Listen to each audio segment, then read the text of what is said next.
with the emotions of a return to a city he coached in for 16 years, on a night the Saints had set aside to celebrate their all-time quarterback. In Drew Brees, Broncos coach Sean Payton knew he would need more than a moment to take it all in. "I'm glad I was here early, like early, 6 hours before the game early," Payton said. "Just had plenty of time to grab some coffee. That part of it, coming back here, was special."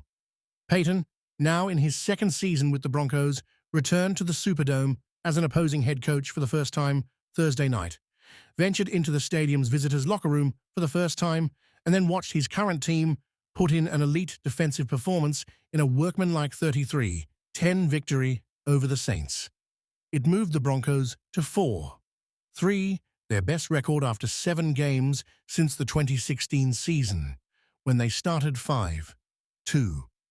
It was nice to get the win against his former team, especially for our coach and the rest of the staff, and the guys who played here, Broncos offensive tackle Mike McGlinchey said.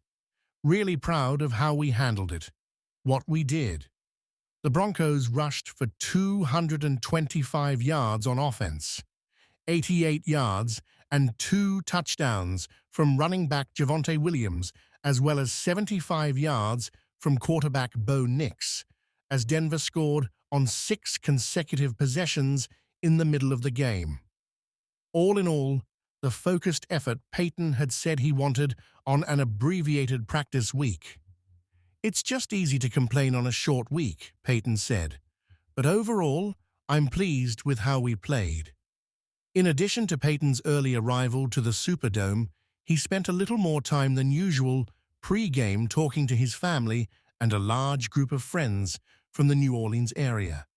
Payton and several of the Broncos coaches and staff members who had worked with the Saints during his time in New Orleans had also briefly attended an event for Brees earlier Thursday. The Broncos have a long list of assistant coaches who are on Payton's staff with the Saints, as well as former Saints players who are now on the Broncos roster. Payton said running back Tyler Itabati, whose family relocated from the New Orleans area to Maryland after Hurricane Katrina, showed him a photo before the game of the 12-year-old Bardi in a Saints jersey standing next to his father at training camp. "Then you feel old," Payton said.